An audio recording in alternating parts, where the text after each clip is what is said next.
जय हिंद दोस्तों। एग्जाम कवच के यूट्यूब चैनल पे आपका स्वागत है। दोस्तों, आज मैं फिर से 30 महत्वपूर्ण जीके का क्वेश्चन लेके आया हूं, जो कि आने वाले सभी ऑल वनडे एग्जाम की दृष्टि से बहुत ही महत्वपूर्ण है। दोस्तों, यह वीडियो 1000 क्वेश्चन के सीरीज के तहत आज पार्ट 3 है। तो चलिए बिना देर किए हुए स्टार्ट करते हैं आज का वीडियो। चलिए, आज का पहला प्रश्न है, सर्वाधिक सोने के सिक्के किस काल में चलाए गए? सर्वाधिक सोने के सिक्के किस काल में चलाए गए? ए गुप्त काल, बी कुषाण काल, सी वर्धन काल और डी मौर्य काल। तो इसका सही आंसर हो जाएगा ऑप्शन नंबर ए गुप्त काल। ऑप्शन नंबर ए गुप्त काल। चलिए अगला प्रश्न की ओर बढ़ते हैं।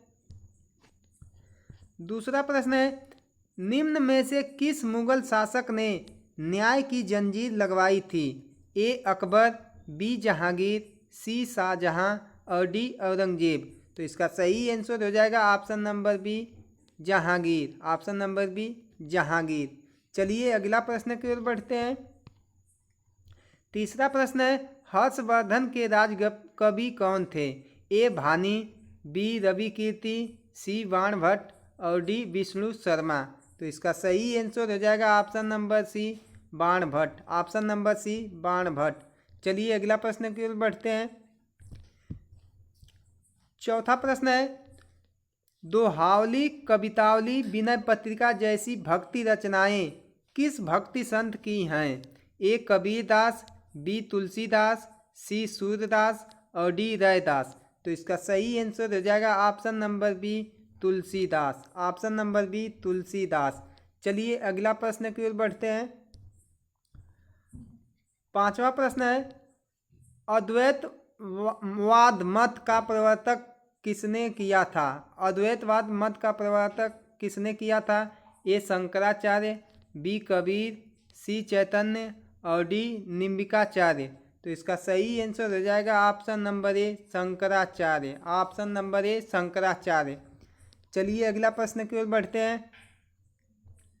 छठवां प्रश्न है, औरंगजेब के शासनकाल में दिल्ली में निर्मित एकमात्र स्मारक कौन सा है? ए मोती महल, बी मोती मस्जिद, सी रंग महल और डी दीवान ए खास।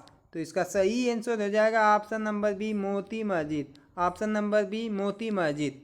चलिए अगला प्रश्न की ओर बढ़ते हैं। सातवां प्रश्न है, डेल्टा के किनारे लवणीयता होती है? ए कम होती है, बी ज़्यादा होती है, सी अस्थाई होती है और डी प्रभावित नहीं होती। तो इसका सही आंसर हो जाएगा ऑप्शन नंबर ए कम होती है। ऑप्शन नंबर ए कम होती है। चलिए अगला प्रश्न की ओर बढ़ते हैं। आठवां प्रश्न है, क्वासियोरकर रोग किसकी कमी के कारण होता है? ए खनिज लवण, बी वसा, सी प्रोटीन और डी विटामिन। तो इसका सही आंसर हो जाएगा option number C protein. Option number C protein. चलिए अगले प्रश्न की ओर बढ़ते हैं। नौवां प्रश्न है, रथ यात्रा महोत्सव कहाँ होती है? रथ यात्रा महोत्सव कहाँ होती है? A Konark, B Puri, C Dwarika और डी हरिद्वार। तो इसका सही आंसर हो जाएगा option number B Puri. Option number B Puri. चलिए अगला प्रश्न की ओर बढ़ते हैं। 10वां प्रश्न है, जल अपघटन में ऊर्जा किस रूप में उत्पन्न होती है? जल अपघटन में ऊर्जा किस रूप में उत्पन्न होती है? ए प्रकाश, बी ऊष्मा, सी ध्वनि और डी अम्ल। तो इसका सही आंसर हो जाएगा ऑप्शन नंबर बी ऊष्मा। ऑप्शन नंबर बी ऊष्मा। चलिए अगला प्रश्न की ओर बढ़ते हैं। 11वां प्रश्न है, निम्न में से कौन सा ईंधन तत्व नहीं है? ए यूरेनियम, बी थोरियम, सी रेडियम और डी हीलियम। तो इसका सही आंसर हो जाएगा option number D helium. Option number D helium. चलिए अगला प्रश्न की ओर बढ़ते हैं। 12वां प्रश्न है, निम्नलिखित में से किस रंग का सबसे लंबा तरंग दैर्ध्य होता है? ए हरा, बी पीला, सी नीला और डी लाल। तो इसका सही आंसर हो जाएगा ऑप्शन नंबर डी लाल। ऑप्शन नंबर डी लाल। चलिए अगला प्रश्न की ओर बढ़ते हैं। 13वां प्रश्न है, श्री हरिकोटा रेंज जो कि भारत का उपग्रह छोड़ने का केंद्र है, किस राज्य में स्थित है? ए महाराष्ट्र, बी आंध्र प्रदेश, सी तमिलनाडु और डी केरल। तो इसका सही आंसर हो जाएगा option number B Andhra Pradesh. Option number B Andhra Pradesh. चलिए अगला प्रश्न की ओर बढ़ते हैं। 14वां प्रश्न है, सूर्य से पृथ्वी तक ऊष्मा के संचरण की विधि कौन सी है? ए चालन, बी केवल संवहन, सी केवल विकिरण और डी संवहन और विकिरण दोनों। तो इसका सही आंसर हो जाएगा ऑप्शन नंबर बी केवल संवहन। ऑप्शन नंबर बी केवल संवहन। चलिए अगला प्रश्न की ओर बढ़ते हैं। 15वां प्रश्न है, मनुष्य के शरीर का तापमान कितना होता है? A 40 degree Fahrenheit, B 40 degree Celsius और सी 100 डिग्री फ़ारेनहाइट और डी 37 डिग्री सेल्सियस। तो इसका सही आंसर हो जाएगा option number D 37 degree Celsius. Option number D 37 degree Celsius. चलिए अगला प्रश्न की ओर बढ़ते हैं। 16वां प्रश्न है, उस्ताद बिस्मिल्लाह खां किस वाद्य यंत्र के वादक थे?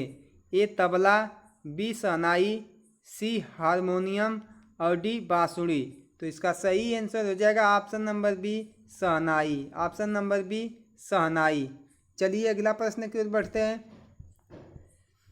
17वां प्रश्न है, किस राज्य में बंजर भूमि का सर्वाधिक क्षेत्रफल है? किस राज्य में बंजर भूमि का सर्वाधिक क्षेत्रफल है? ए उत्तर प्रदेश, बी मध्य प्रदेश, सी राजस्थान और डी गुजरात। तो इसका सही आंसर हो जाएगा option number C Rajasthan. Option number C Rajasthan. चलिए अगला प्रश्न की ओर बढ़ते हैं।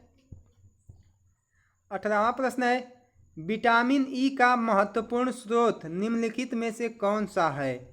ए ताड़ का तेल, बी नारियल का तेल, सी गेहूं अंकुर का तेल और डी राई सरसों का तेल। तो इसका सही आंसर हो जाएगा ऑप्शन नंबर सी गेहूं अंकुर का तेल। ऑप्शन नंबर सी गेहूं अंकुर का तेल।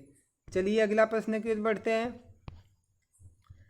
19वां प्रश्न है, मानव शरीर में सबसे बड़ी ग्रंथि कौन सी है? मानव शरीर में सबसे बड़ी ग्रंथि कौन सी है? A salivary, B pituitary, C pancreas और डी लीवर। तो इसका सही आंसर हो जाएगा option number D liver. Option number D liver. चलिए अगला प्रश्न की ओर बढ़ते हैं। 20वां प्रश्न है, शेरशाह निम्नलिखित में से किस राजवंश से संबंधित है? शेरशाह निम्नलिखित में से किस राजवंश से संबंधित है? ए बहमनी, बी मुगल, सी सूर और डी मराठा। तो इसका सही आंसर हो जाएगा ऑप्शन नंबर सी सूर। ऑप्शन नंबर सी सूर। चलिए अगला प्रश्न की ओर बढ़ते हैं।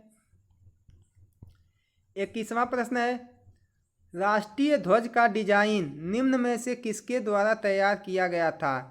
राष्ट्रीय ध्वज का डिजाइन निम्न में से किसके द्वारा तैयार किया गया था? ए रविंद्रनाथ टैगोर, बी महात्मा गांधी, सी सुभाष चंद्र बोस और डी पिंगली वेंकैया। तो इसका सही आंसर हो जाएगा ऑप्शन नंबर डी पिंगली वेंकैया। ऑप्शन नंबर डी पिंगली वेंकैया। चलिए अगला प्रश्न की ओर बढ़ते हैं। 22वां प्रश्न है, बलुई मृदा में अच्छी तरह से उगने वाला फसल कौन सी है? बलुई मृदा में अच्छी तरह से उगने वाला फसल कौन सी है? ए चंदन काष्ठ, बी बांस, सी सागवान और डी नारियल। तो इसका सही आंसर हो जाएगा ऑप्शन नंबर डी नारियल। ऑप्शन नंबर डी नारियल। चलिए अगला प्रश्न की ओर बढ़ते हैं। 23वां प्रश्न है, बुलंद दरवाजा का निर्माण अकबर की किस राज्य पर विजय के उपलक्ष्य में हुआ था? तो ऑप्शन है A Malwa, B Chittor, C Gujarat और डी काबुल। तो इसका सही आंसर हो जाएगा option number C Gujarat. Option number C Gujarat. चलिए अगला प्रश्न की ओर बढ़ते हैं। 24वां प्रश्न है, हुगली को बंगाल की खाड़ी में समुद्री लूटपाट के लिए किसने अड्डा बनाया था? ए पुर्तगालियों ने, बी फ्रांसीसियों ने, सी डेनमार्कियों ने और डी अंग्रेजों ने। तो इसका सही आंसर हो जाएगा ऑप्शन नंबर ए पुर्तगालियों ने। ऑप्शन नंबर ए पुर्तगालियों ने। चलिए अगला प्रश्न की ओर बढ़ते हैं। 25वां प्रश्न है, केंद्रीय चमड़ा अनुसंधान संस्थान कहाँ स्थित है?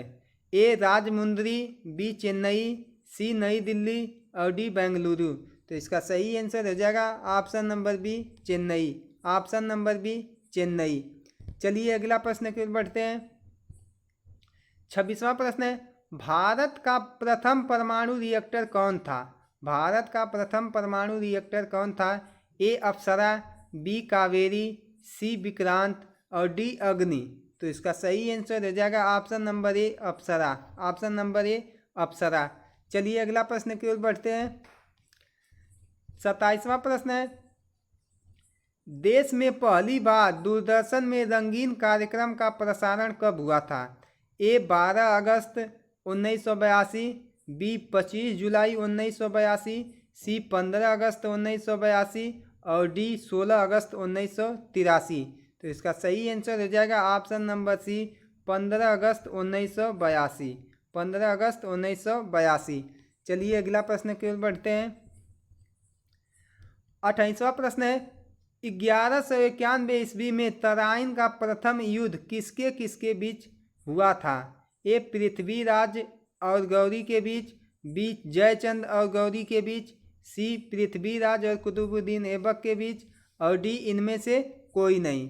तो इसका सही आंसर हो जाएगा ऑप्शन नंबर ए पृथ्वीराज और गौरी के बीच। ऑप्शन नंबर ए पृथ्वीराज और गौरी के बीच। चलिए अगला प्रश्न की ओर बढ़ते हैं। 29वां प्रश्न है, इंटरनेट पर उपलब्ध होने वाला प्रथम भारतीय समाचार पत्र कौन है? इंटरनेट पर उपलब्ध होने वाला प्रथम भारतीय समाचार पत्र कौन है?